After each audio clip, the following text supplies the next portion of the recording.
skill development and education is critical to ensuring a brighter future for everyone. We have here an incredible lineup of speakers and panelists who will share their insights and experiences on this important topic. So let's get started and explore how we can work together to unlock economic opportunities for refugees and host communities. As we begin today's discussion, allow me to present our renowned panel of speakers formally. Mr. Ahmed Mohsen, the GCC's Deputy Regional Representative for the UN High Commissioner for Refugees. Mr. Mamadou Sa, Head of the ICRC Delegation for the GCC.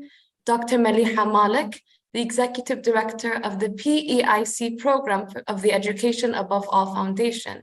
Ms. Roda Naimi, Strategic Partnerships Manager at Qatar Fund for Development. And last but not least, Ms. Lamar Zala, the Silatech Youth Advocate and Refugee.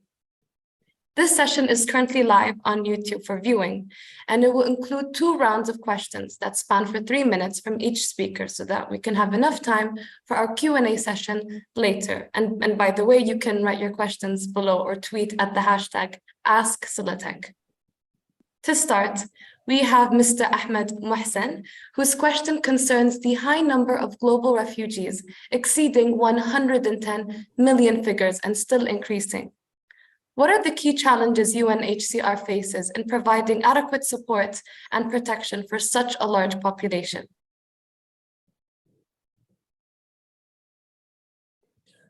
Thank you, MC. And first of all, let me start by extending my thanks to the organizers, Silatech, and commend their efforts in empowering youth, whether refugee youth or youth in host communities, by connecting them to jobs and economic opportunities and fostering their integration. And of course, we do recognize the valuable partnership between UNHCR and Silatech in 2018. Also, I want to express my gratitude and appreciation for taking part in this panel and for discussing this very crucial and timely topic. When we talk about refugees in 2022, and sadly and unfortunately, the numbers of forcibly displaced rose again, as it has for many years, to a new record. By the end of 2022, the number of the forcibly displaced because of war, persecution, violence, and human rights abuses stood at a record of 108.4 million.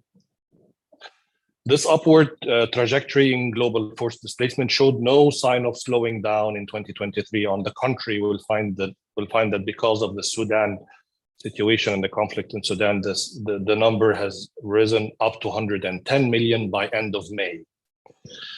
For over 70 years, UNHCR has responded to crises all over the world. Today, we do work in 130 countries, almost 20,000 staff members, to provide protection and vital assistance to refugees, asylum seekers, internally displaced, and stateless people. Supported by UNHCR's policy on emergency preparedness and response, and within 72 hours, UNHCR does have the ability to mobilize supplies, life-saving supplies for over 1 million people and deploy expert staff to protect them. We do continuously analyze the risk of emergencies globally so that we're prepared to respond quickly and effectively. When emergency does break out, we do deliver life-saving relief items from our global stockpiles in warehouses in strategic locations all around the world. We deploy emergency response experts who are trained in crisis situation, and we do transfer funds from our emergency reserves to our teams on the ground to kick off first response in crucial and life-saving sectors. Our response does not only stop at ensuring emergency basic needs. From the outset of emergencies, we do work with partners and authorities and local communities to facilitate long-term assistance, such as access to education, life skills, and vocational training and work. We also advocate for improved asylum law and systems so that the displaced can access their rights and help find long-term solutions in collaboration with various partners so that they can return home once safe to do so or build a future in a new country. The main issue that remain is that the numbers of crises and those displaced are on the rise, while the humanitarian funding is declining for various reasons. And the crises in the MENA region and other regions, unfortunately, are of a protracted nature. We can mention, for example, the situation in Syria, situation in Libya, in Yemen, in Somalia, Central African Republic, Somalia, Congo, just to mention a few. The main challenge is, to refer to the MC's question, for UNHCR is to be able to do all this and protect those forcibly displaced. The following is crucially needed. And those of you who followed the pledging conference of Sudan that took place yesterday, I'm just echoing what every single speaker said yesterday. We're not reinventing the wheel. First of all, solidarity and support from the international community, an increased level of coordination among all relevant partners. Next, access. It's incredibly important to be able to access the person who are in need of international protection and assistance. So access is needed to all areas where our persons of concern need our protection and support, coupled with ensuring the safety and security of UNHCR staff and other humanitarian workers. Last but not least, the very, very critical factor, financial support from government donors and private sector partners, noting the current and evident widening gap between needs and funds. Thank you. Thank you for sharing your insights on the challenges faced by UNHCR in supporting refugees. It shares many of the same principles as Silatech. Now I move on to Mr. Mamadou Sa from the ICRC. You are operating in some of the top crises in the world on humanitarian protection and assistance, including Sudan, Yemen, Ethiopia, Ukraine, and Afghanistan. Through this lens, what is the ICRC's perspective on the economic empowerment of refugees and migrants more generally? Thank you. Thank you very much, Sheikh Noura, for that generous introduction. And I echo what my brother Ahmed has said. It's a blessing for us, the ICRC, to join this illustrious panel. You know, a few weeks ago, we celebrated our 160th year anniversary. So 160 years on the side of humanity, fighting to ensure that people affected by war are protected and that they receive the essential services that are needed to cope with the consequences of war. Today is World Refugee Days, and in moments like this, my hope is to bring the conversation home to those who connect here and are listening, and to speak about the topic in a way that kind of illustrates the stakes for most people to feel it and see it. So let me start by sharing a story that I have witnessed. This happened a few years ago when the so-called Lake Chad crisis erupted. I joined my colleagues on the field to go and register communities that have fled the fighting. They have arrived in the middle of nowhere, extremely hot, more than 50 degrees, with absolutely nothing. So here I am with my colleagues sitting in a makeshift tent, registering this family.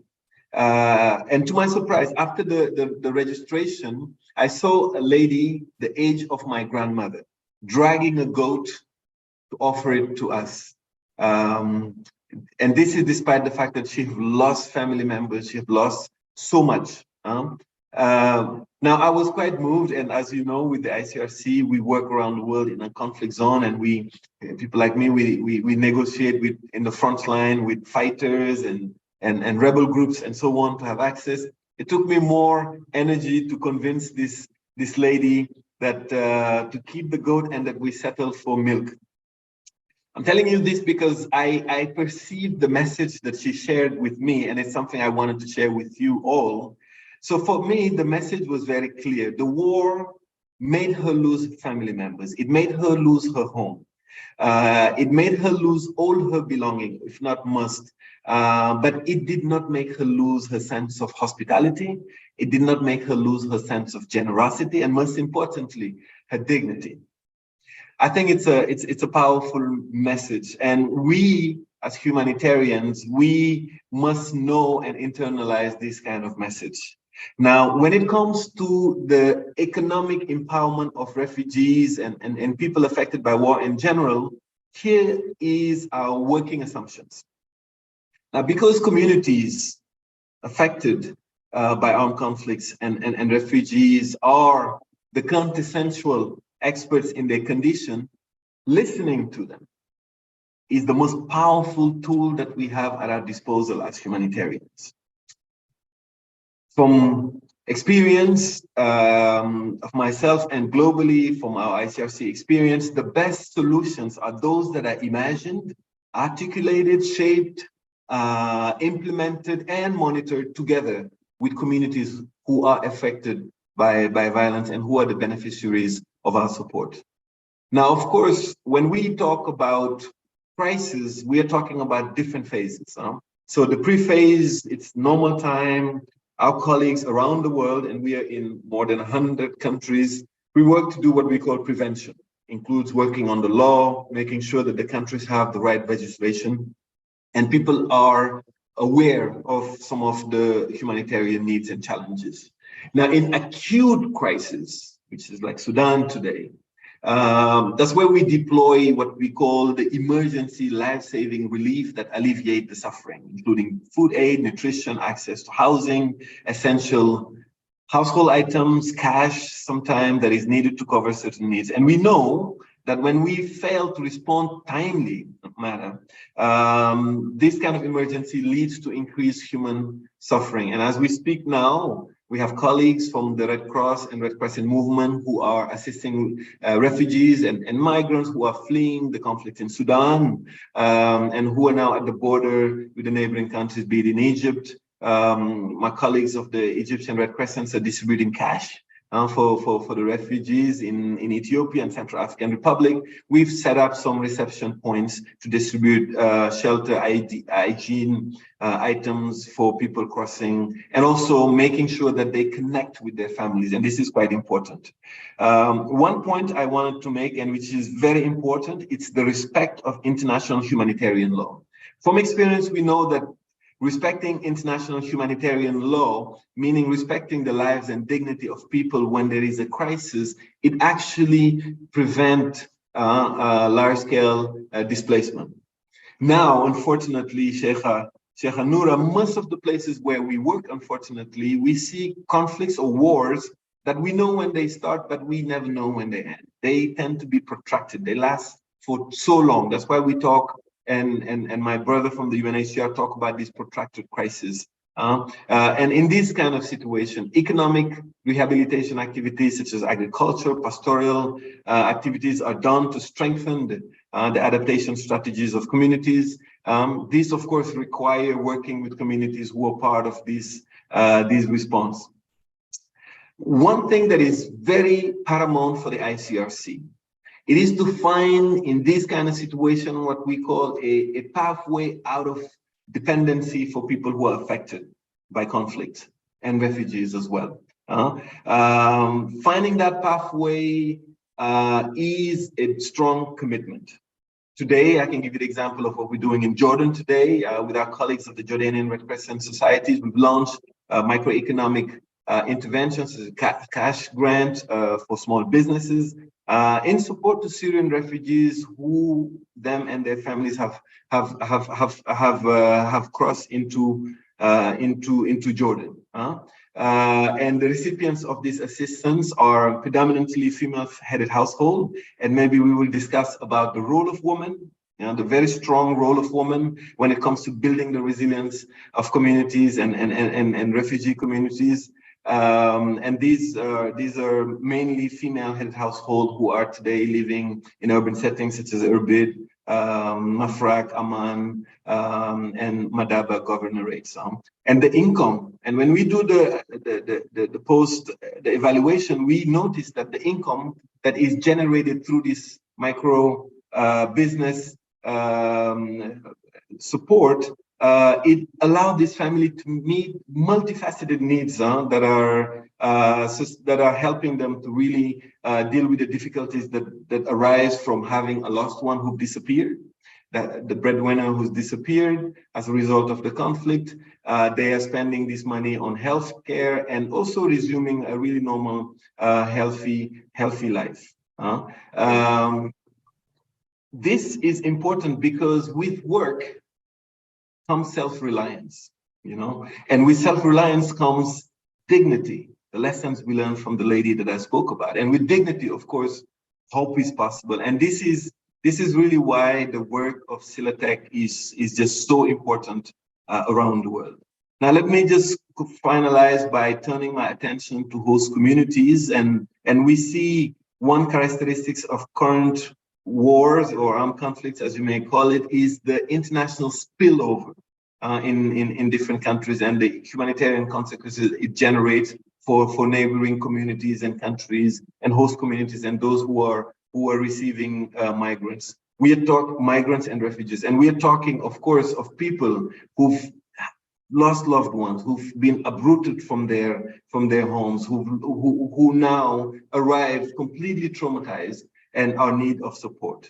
And I am personally so amazed at how often people affected and these host communities, they help each other actually long before the arrival of aid.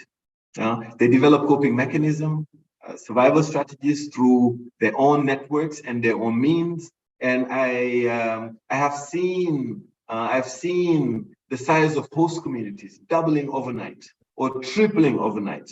And truth be told, I think these communities, they are really the ultimate humanitarians and supporter of humanitarian actions.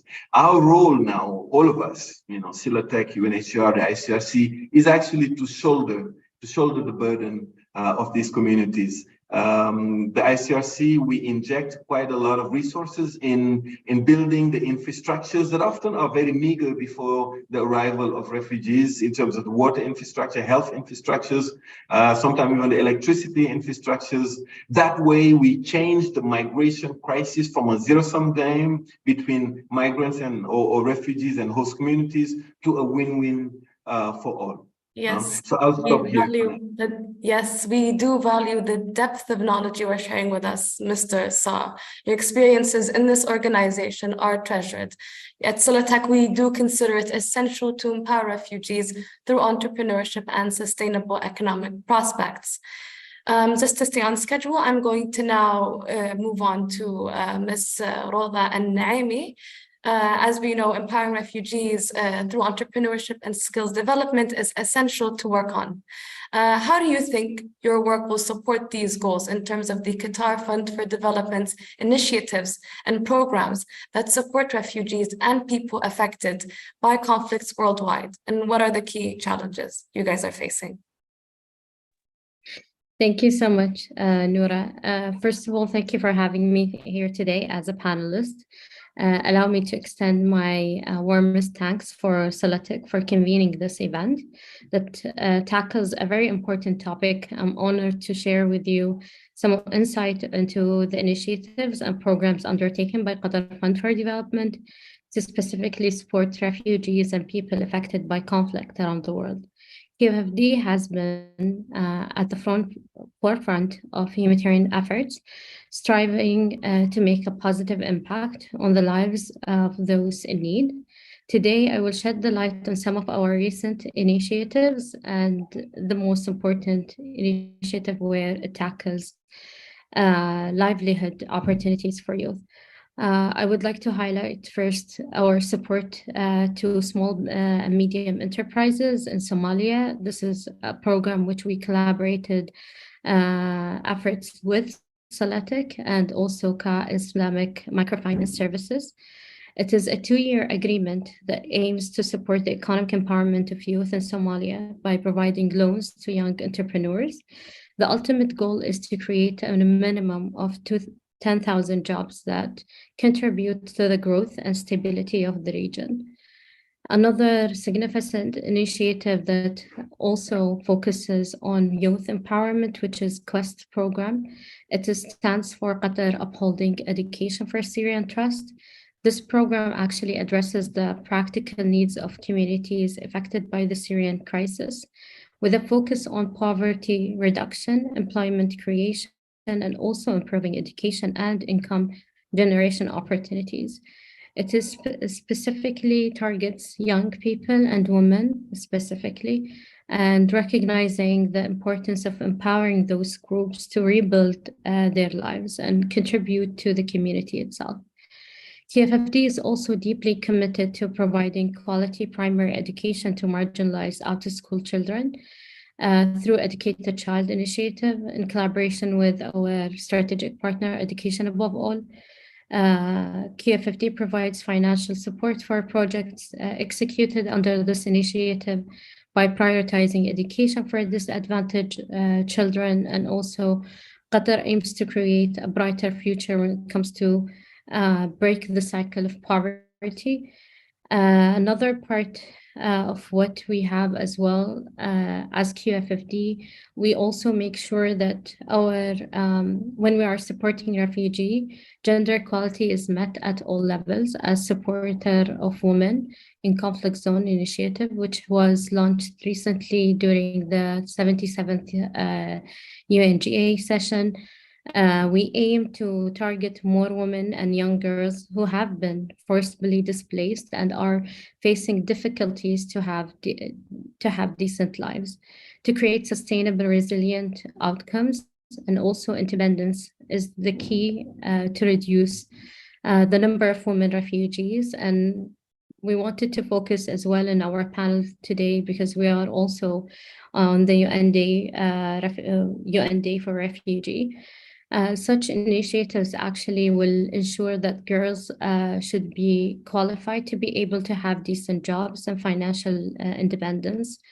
We will also continue to targeting our efforts to women refugees to have the needed healthcare services in several refugee camps and equip them with the needed medical care. For example, in Zaatari camp is a great example of where we actually have great initiatives. And the Qatar Fund for Development also recognizes the importance of higher education and human development. To this end, we have funded scholarship programs in various countries, with a particular emphasis on youth in fragile state, least developed countries, and also conflict-affected states. This also aligns with our work in the Doha Program of Work and Action under the LDC5 conference. This scholarship also aims to improve access to higher education and enabling individuals to acquire the skills and knowledge necessary. And here we focus specifically how to empower refugees with the means of production when it comes to the context of living that they have, at least a tool that actually let them prevail from their situation. Qatar Fund for Development has undertaken a range of initiatives and programs to support refugees and people affected by conflict. Through our various partnership and collaboration, we are making a significant stand in areas such as economic empowerment, education, and healthcare. However, these kind of challenges always arise when it comes to how to reach the refugee and how to impact them on a community level, how to also understand their needs when it comes of their conditions. These kind of challenges still arise. Yeah. Thank you, Ms. Naimi. You raised some important considerations around the challenges to overcome. I want to turn now to our next speaker, Dr. Maliha Malik from the PEIC program, to get an overview about the organization's contribution to addressing the education challenges faced by refugees worldwide. How does the Protect Education and Security and Conflict program contribute to addressing the education challenges faced by refugees worldwide? And what are some of the critical obstacles or barriers the organization encounters when providing education in conflict-affected areas? Thank you very much, Sheikh Noura, for the invitation, for Silatech hosting this really critical day all year, and also to all my colleagues for taking part. We work very close partnership with Silatech. Peace, which is my program, actually predates CAA. It was set up in 2009 by our chairperson, Sheikh Moza bint Nasser, who noted a gap in international law, international humanitarian law, actually, Mamadou, which was that schools were not protected as safe spaces in the same way that hospitals are. And through her vision and prescience, Peace was set up. And we've led the agenda, really. We've set the agenda on the use of law and policy to protect education from attack. So, for example, to make sure that we hold accountable through international law those who attack schools. But also, I think what's also important is a point that was made by all our colleagues, and that's really encapsulated through the work of QFFD, which is that when you attack education during armed conflict, you destroy the system, right? So you make education difficult for decades, impossible for decades. So it's really important to have the continuation of education, even during conditions of armed conflict.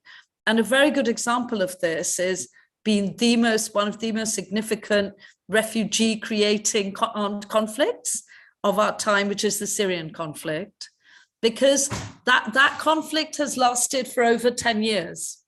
So the assumption that conflict has to end and then we provide education has been turned on its head by the length of recent crises. And I think Lamar, who my understanding is she's from Afghanistan, is living testimony of the fact that the Afghan war went on for longer, has gone on for 20 years. So we can't wait. Lesson number one, we can't wait. Lesson number one is don't attack schools, because it's a breach of international law to attack schools. Lesson number two is do not, if you have armed conflict, then that situation lasts for so long. Make sure that education systems are resilient, that you make some provisions for the provision of education during armed conflict.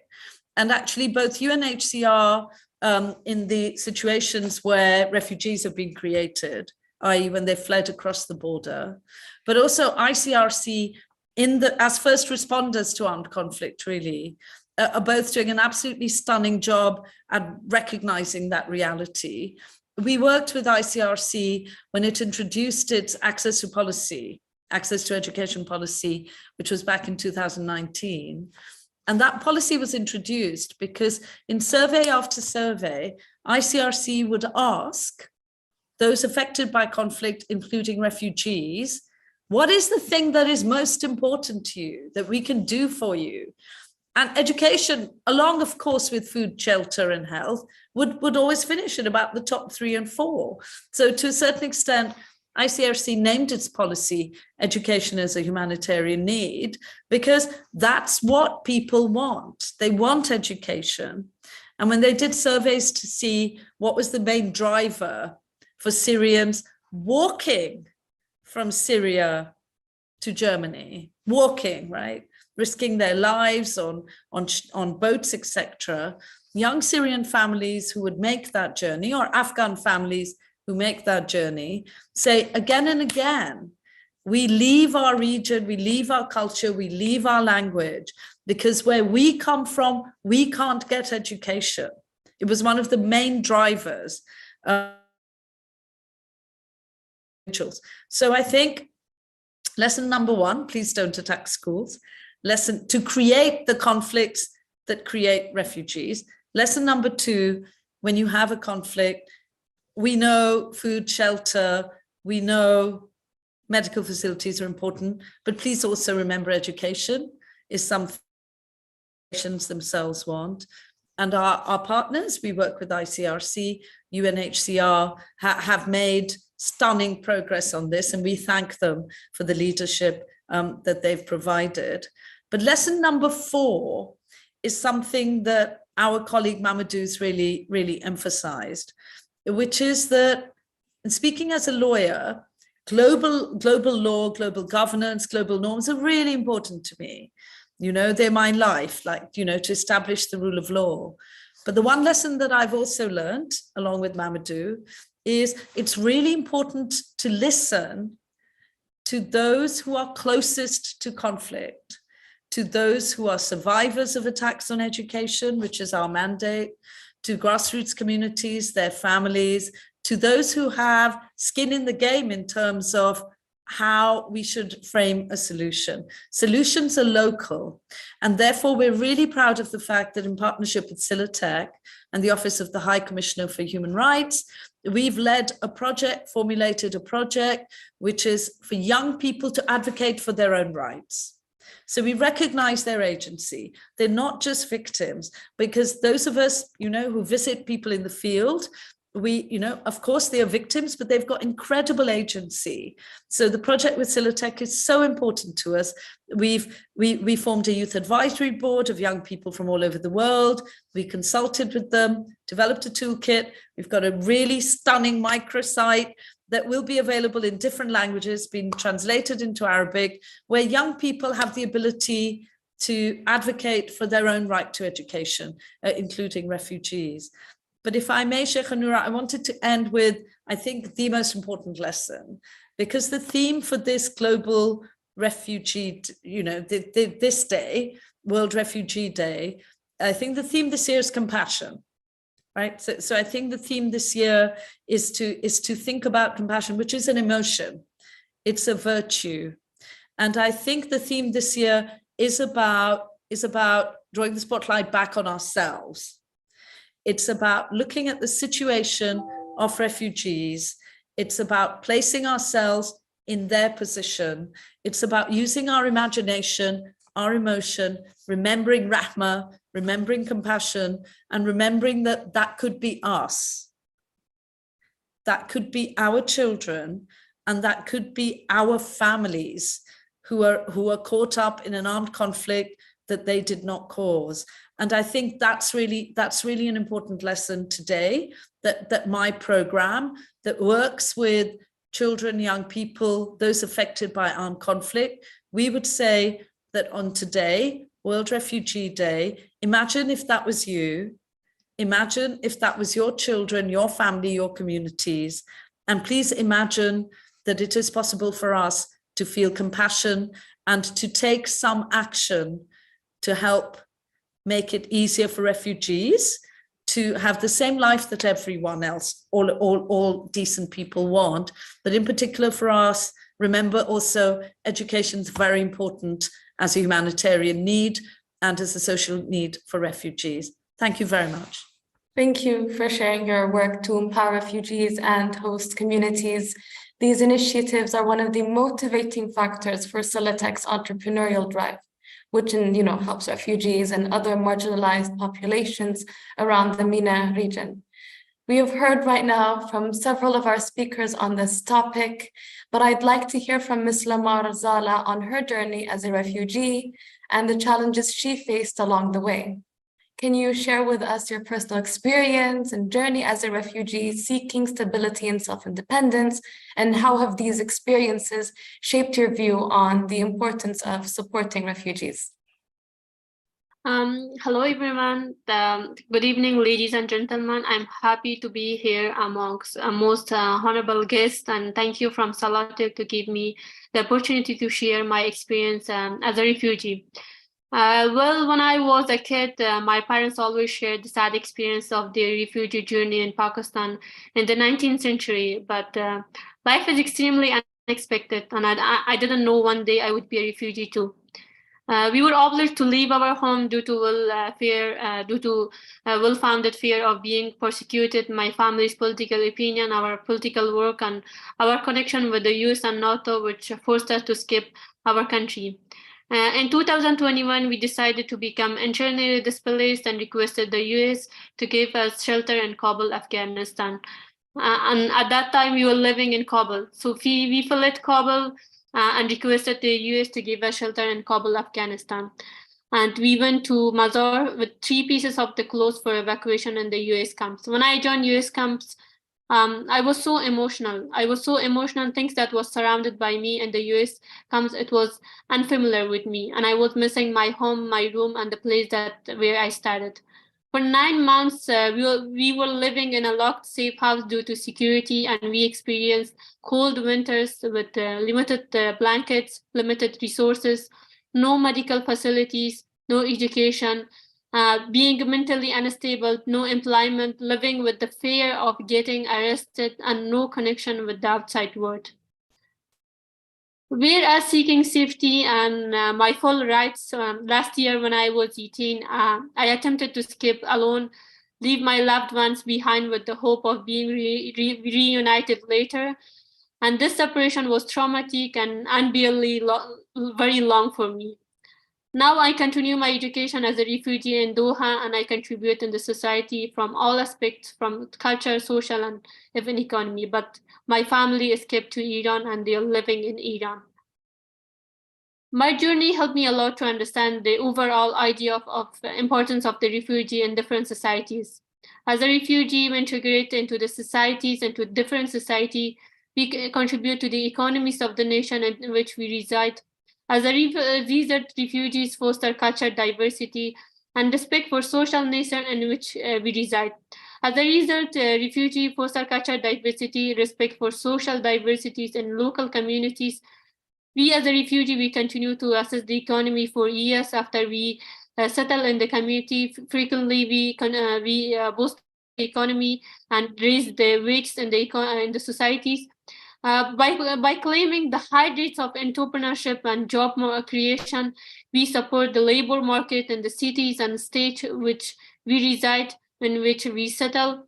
And as a lot of research shows in most of the United Nations and other spaces, usually the demographic issues like labor shortages and economic output that arise from aging population and declining birth rates, we as a refugee, we can help to address these issues.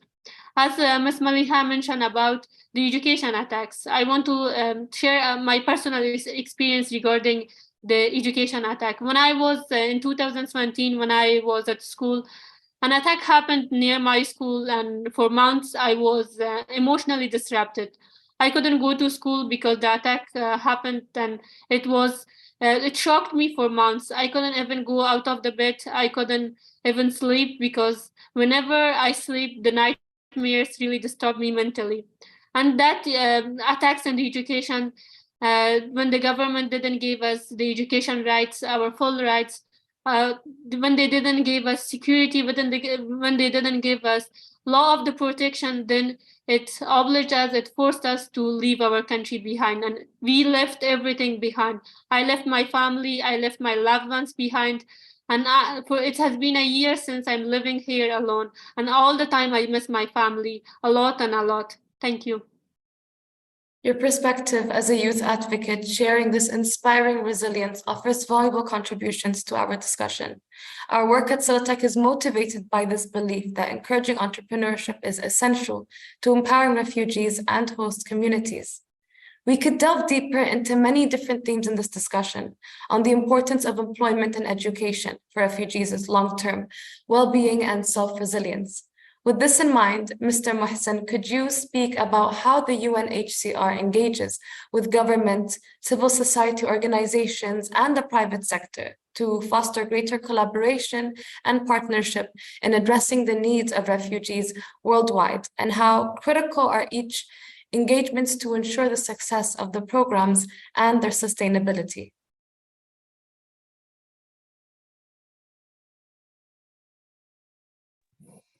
Thank you, MC. It goes without saying that UNHCR work worldwide. UNHCR does not work in vacuum. And since we started our work in 1951, when we only had 1 million refugees, the context then was completely different than now. The complexity of the crises and the emergencies have tremendously changed since then. And if we look back at the history during the 1990s, during the early 1990s, when we had several emergencies, some of you were not even born, but if we look at the Liberia, the Sierra Leone, the Bosnia-Herzegovina, the Rwanda, the Somalia, the Iraq, all this has boosted tremendous pressure on the international humanitarian agencies to expand its work tremendously. And as you've seen, the figures of UNHCR has expanded to more than 110 million. UNHCR cannot do this on its own. And that's why we have worldwide thousands and thousands of partners. And as much as we do have international partners, including the UN agencies, our sister agencies and ICRC, but we also rely on our national partners. Without them, we cannot do our work. Those partners can be donors, like for instance, Silatech, who has Since 2018, for instance, we've had a cooperation agreement with them whereby they've been funding empowerment of youth projects. And of course, we do have other donors. If we're talking about Qatar, we're talking about QFFD, we're talking about Qatar Charity and other partners. But again, we do have what we call, and we used to call, implementing partners. Those are the ones on ground doing the heavy work when we do have a situation on ground. For instance, when an emergency situation happens, and I mentioned it before, UNHCR does deploy its own staff. We do not do everything on ground. We just, maybe we do primarily the legal protection part because this is the mandate of UNHCR, but when it comes to other sectorial intervention, we do map the partners that are on ground when it comes to wash, when it comes to nutrition and food, when it comes to health, when it comes to education, for instance. And in that case, we do rely on the partners on ground or on global agreements that we do have with other global partners who have a presence, because again, it all depends on who is on ground. The presence and the capacity is really crucial when it comes to the intervention. In short, UNHCR, as much as we do expand budget-wise, staffing-wise, and operations in many countries, in reality, when it comes to implementing on ground and doing our work cannot be done except with the close collaboration between the donor partners on one hand, who do provide the funds, but as I mentioned earlier, the funds are never enough to respond to emerging needs. But on the other hand, we do have the partners on ground whom we can call the civil society, which definitely we need to always extend the capacitation and building the capacity of those civil society partners so that they can also be empowered to take part aside what the UNHCR is doing and other agencies doing, but again, to link what Mamadou and the other colleagues and speakers were saying, to build on what the refugees and other person in need do have, because eventually we do take into consideration their opinions, their own strength, and we build on their own local and embedded mechanism to achieve their welfare and provide the necessary protection and assistance. Over to you, MC. Thank you so much for sharing such expertise of the UNHCR and empowering refugees and host communities, which reveals the opportunities that we can have for entrepreneurship in helping refugee populations. Building on such functionalities, Mr. Sa, based on what you've seen in your work, what has the ICRC experienced from conducting economic security program worldwide? What would the organization, you could say, recommend we do better to support refugees and host communities? Yes, thank you. To be sure, conflicts are devastating for livelihood. The impact of war is particularly devastating for refugees and migrants. Today in Sudan, for example, we see the disproportionate suffering of Eritrean and South Sudanese refugees who are today in Sudan. Therefore, for ourselves and for other humanitarian actors, we admonish everybody to count refugees among the most vulnerable groups in conflict areas. They should be provided with the protections and means to communicate with their loved ones abroad. And we and authorities in host communities and neighboring countries should facilitate, if they need to, transit and pass through countries and facilitate that movement. The second important observation and recommendation is that communities who are hosting refugees during conflict should be supported and quote unquote rewarded for the services that they provide to people affected. I think the infrastructures and other services should be upgraded to cope with the increased population. And vocational training are also important when we match those training migrants and refugees workforce to match with the labor market demand, it creates also a win-win for migrants and their communities.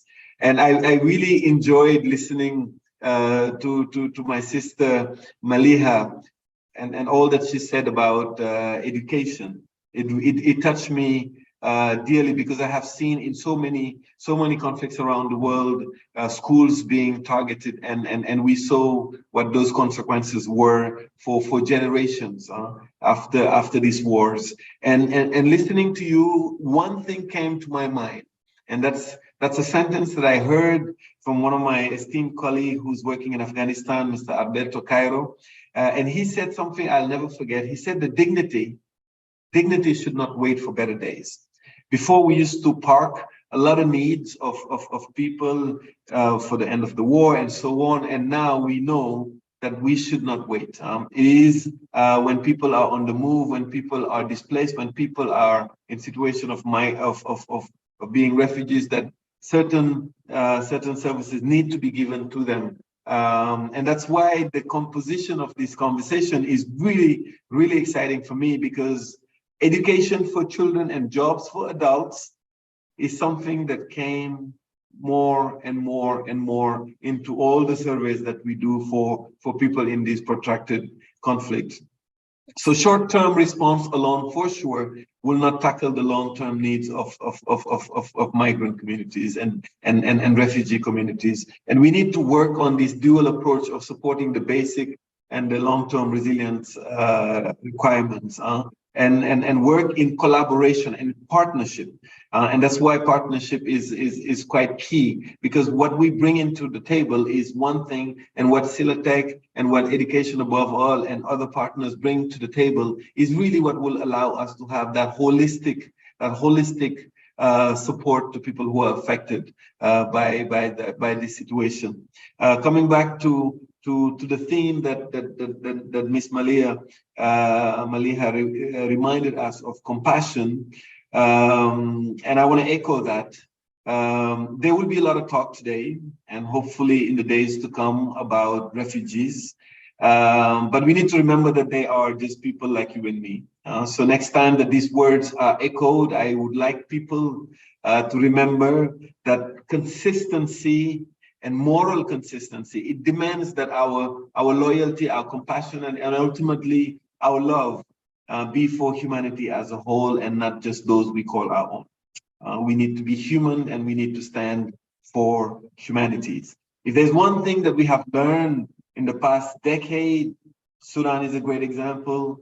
Ukraine is today a perfect example. No matter how wealthy or healthy or stable a country can be, in a split of a second, one's loved ones can be found fleeing horror and seeking safety in a foreign land. So my question to all of us is really, how would we want to be treated if we are in their shoes? On that note, I thank you again for this awesome conversation, and looking forward to interacting with the audience. Thank you so much, Mr. Sai. I appreciate your considerable knowledge on the subject, and I value the efforts that you have in this worldwide refugee crisis. You have raised some meaningful policies to take into account for empowering refugees. Here, I would say the primary goal is to give these entrepreneurs the tools, information, and the guidance that they need to be successful.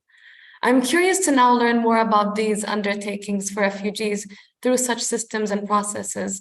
Ms. Al-Naimi, in what ways would you say is the Qatar Fund for Development, collaborating with other stakeholders, including governments and non-governmental organizations, to ensure a comprehensive and coordinated response to the challenges faced by refugees? Thank you, Noura. QFFD understands the importance of comprehensive collaboration and coordinated response. And at the end of the day, we are also a funding organization. So implementing of our project relies on our collaborative approach when it comes to our partners in the field, and also who will be implementing our project. To elaborate on some of the ways QFFD is fostering collaboration, one of the key aspects of how we are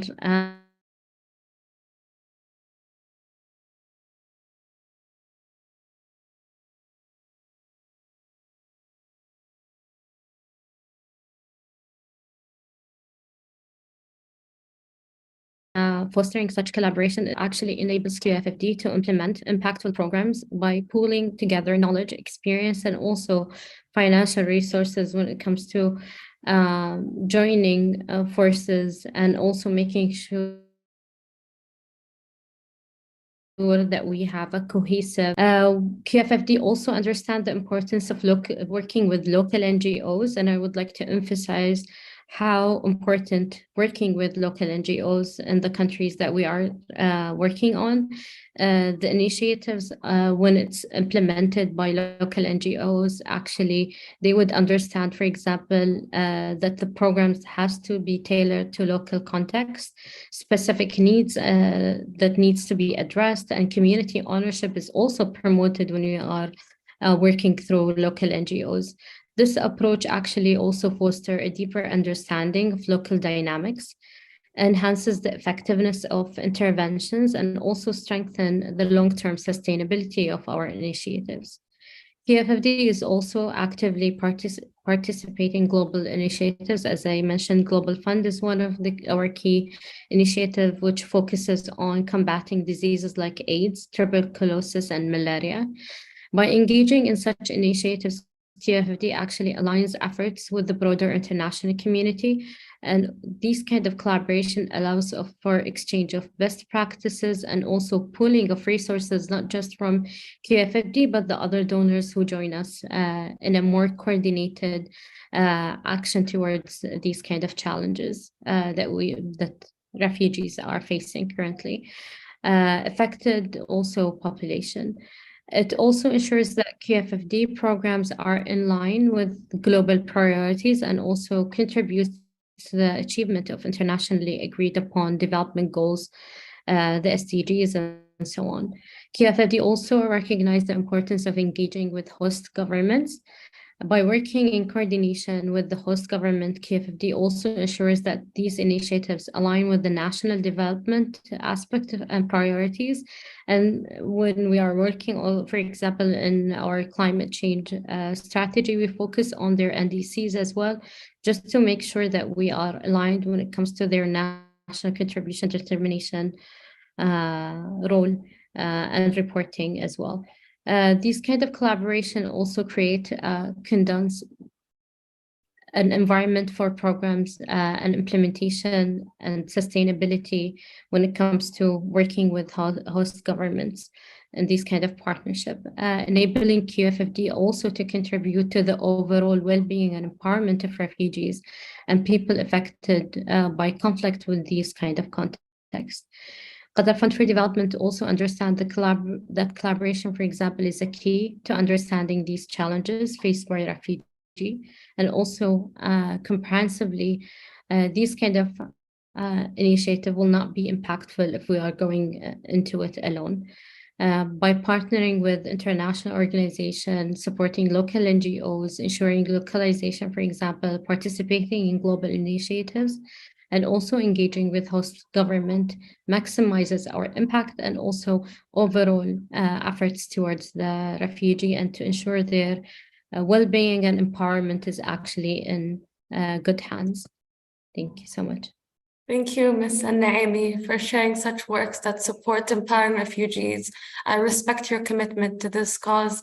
Our motivation here at Silatech comes from doing work like this, giving refugee communities a chance to become self-sufficient and stable.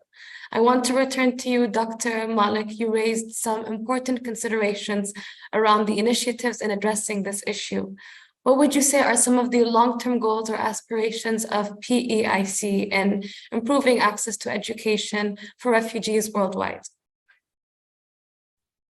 Thank you very much. So at Peace, we work on the issue of protection, i.e. making sure that schools are not attacked, that there's accountability for attacks on schools, and some of the issues around prevention that my brother Mamadou was speaking about. We also work on issues of response in partnership with UNHCR. But I think that what's really important and what's significant about our foundation, Education Above All Foundation, is the method and the footprint. because we work on issues of strengthening global norms, making sure there isn't attacks on education, but then we also work on issues of access. So my sister program, Educate a Child, working in close collaboration with QFFD, as Ms. El Naimi mentioned, and with UNHCR, one of the most important beneficiary population that we work with is those who faced forced displacement and also IDPs. Because as Mamadou said, and as Mr. Mohsin said, refugees are just so vulnerable. There's an intersecting vulnerability about the status of refugees, those who've both experienced the trauma of conflict, then been required because of that conflict. And we have a personal, example of that with Lamar, with Miss Zala, of someone who loses everything. They lose their position in international law of having a state that will protect them. They lose their communities. They lose often their parents.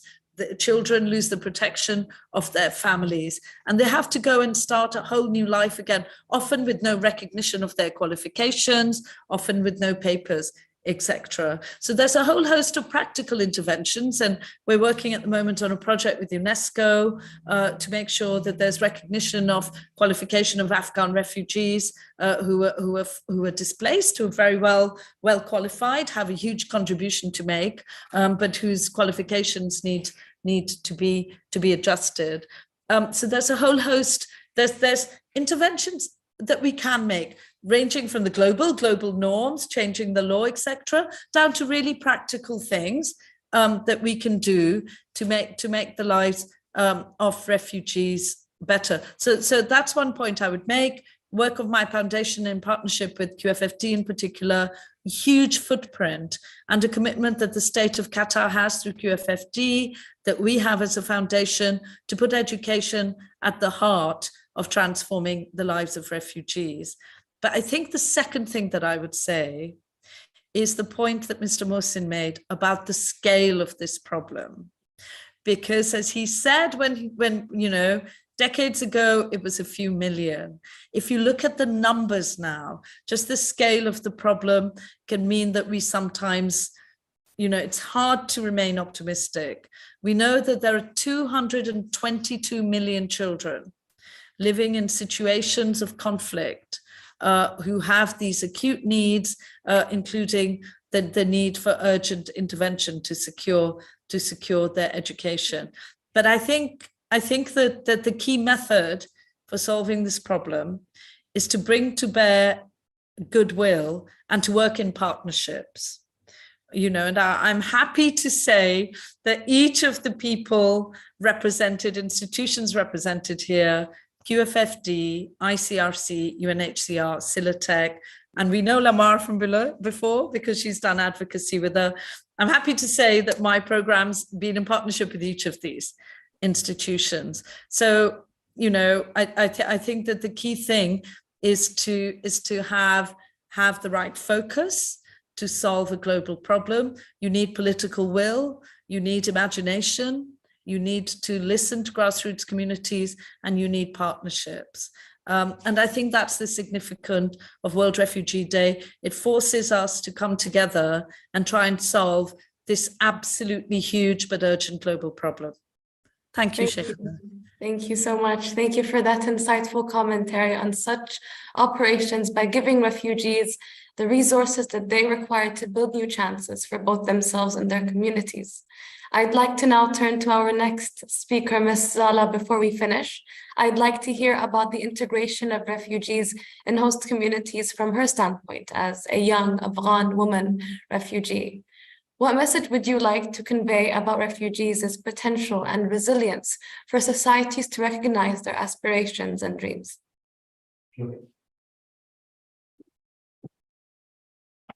Well, I believe that refugees will contribute and enter the job market, but if you give them the opportunity, but if you give them the future. We are the ones who survive and make the future. And my message would be, in a juster world, countries would defend from their inhabitants, from their human rights. However, Injustice causes refugees to migrate for protection, as their own countries lack the ability to defend fundamental human rights. My message would be refugees have the right to receive protection for human being, and refugees didn't leave their home, but in order to put enough time and space between themselves and their agony to awaken to a brighter day, so they'll flee from their homeland with 1,000 of memories. We as a refugee, we expect the people to be nice with us, to be welcoming with us. We are not just a statistic, but we are human beings. We deserve support. We deserve more understanding. And I want from the international, we are just human beings, and we survive from war, violence. We have hopes. We have an inspiration. We have dreams. We are human beings, and we deserve support and, of course, more understanding. And at this stage, I want from the international communities and I want from government to address the root causes of displacement. And they need to work together to build a more just and peaceful world. They should provide facilities, employment, education, classes and workshops for refugees. And there should be a law to protect all the refugees for their rights. And I want from all the organization who is here, and there should be awareness about refugees that they are not tourists, but they are human beings. As a refugee, we all the time, as an Afghan refugee, we considered as a tourist, as someone who come in the country to attack on the people. And I want to say that our journey was hard. It was full of dangerous ways that we passed. It was full of dangerous way for me personally, because I escaped from the country alone with no male guardian. And I want the people from different parts of the world to understand us, to respect our values, to respect our cultures, and understand and support us in a way that encourage us. Every individual born in a secure place has a duty and so to answer the door when a stranger in risks knock, and people should remember that becoming a refugee wasn't my choice or any other person's choice in this world, but the operation, the war, the violence force us to become a refugee.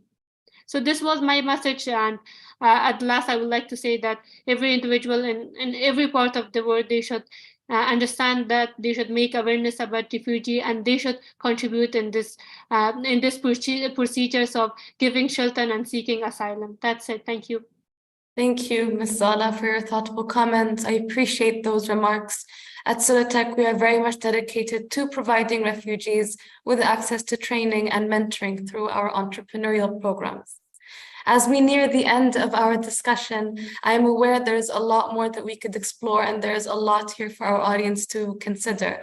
I want to open the floor now for any questions or comments from audience, which I see we have 2 so far. So we have a great question here, and I quote, "What more can we do as individuals to support and advocate for the socioeconomic empowerment for refugees to become self-reliant?"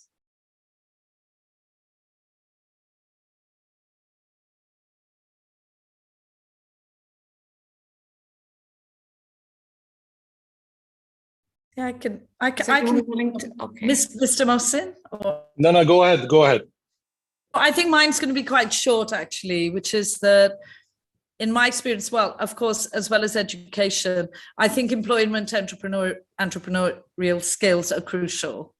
We recently actually had the regional director for the ICRC visit us, and he's sort of speaking to people across this region in particular, including refugee populations.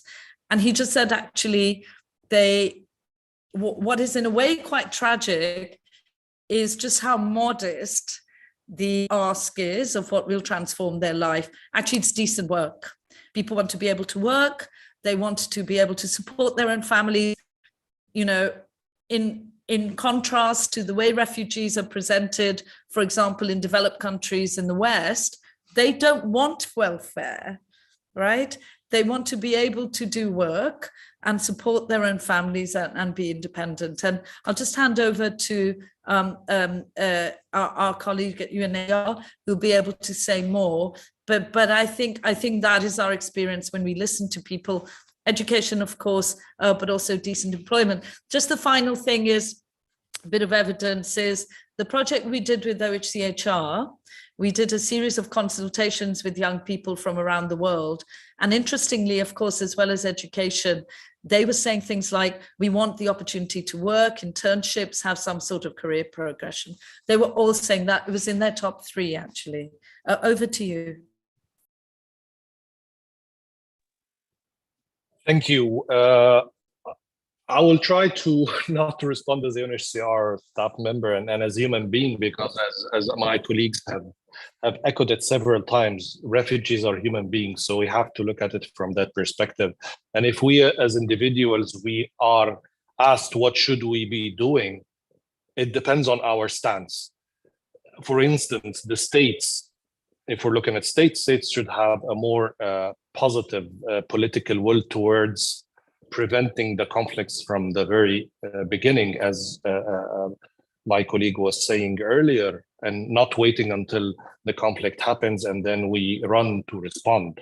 When we talk about NGOs or organizations, we should be doing more and we should be abiding more by the principles of humanitarian work. When it comes to individuals, it all depends on our stance. For instance, if I'm an individual in a host community, I have to realize the strength of the refugee community can be bringing over, how they can reflect positively on the economy, rather than looking at them in a xenophobic or a stereotypical way, as my Afghani colleague was just highlighting shortly. If I'm a journalist, if I'm working in the media, I have to be spreading the right knowledge and information about the refugees and on the country. I should be pushing back on any xenophobic or negative sentiments that might be perpetuated through anything. If I'm a policymaker, I should be pushing for positive laws and policies that should accommodate them and give them the right to work, the right to access education, for instance, because as we've been saying over and over, it's all about the dignity. It's all about living a normal life. It's not about care and maintenance. It's not about welfare. It's about giving them the least knowledge, the least laws, the least skills and competences that would allow them to live a normal life, to generate the basic income that would allow them to stabilize until one of the solutions is available. And this is a big problem when it comes to refugee situations, because the refugee cycle should look simple. A problem happens in a country, you cross the border, you go to another country, and then when the problem is solved, you go back to your country. But in most cases, this is not the case. And we have the case of Afghanistan, for instance. It's been more than 40 years and they can't go back. Put aside the Palestinians, put aside the Rohingya, put aside the Syrians, who now we're talking about more than 10 years. So we have to look for solutions beyond local integrations, which in most of the cases is not available. Voluntary repatriation, in many cases, it's not a viable solution because the situation back home is not that conducive. And resettlement, again, is definitely not an available solution because it only caters for less than 1% of the refugees worldwide, no matter how many the resettlement countries offer. So that would be my message in a nutshell. You look for your stance, where you stand, where you have the power to make a difference, whether the difference is using your pen if you're a writer, your tongue if you can speak the right, if you can change the laws, change the laws. But in all cases, you have to be highlighting the strength of the refugees and fighting by all means all xenophobic or negative sentiments about them. I appreciate you both adding to this conversation. Thank you so much for your opinions. Are very important on this subject in terms of refugees, and they do possess valuable skills, talents, and entrepreneurial spirit. Unfortunately, we have to go on though, as I'm sorry we're out of time for the other question. So far, we have had an insightful and inspiring discussion today on this significant occasion of World Refugee Day. This gathering reaffirms our commitment to upholding the rights and dignity of every forcibly displaced individual. And we are trying to work collectively to create a brighter and more inclusive future for everybody. As we conclude this event, let us translate our words into actions. Together, we can make a lasting impact, advocate for change, and ensure that refugees have the opportunities, support, and protection that they deserve. Thank you all for being a part of this remarkable event. Thank you for having us. Thank you. Thank you.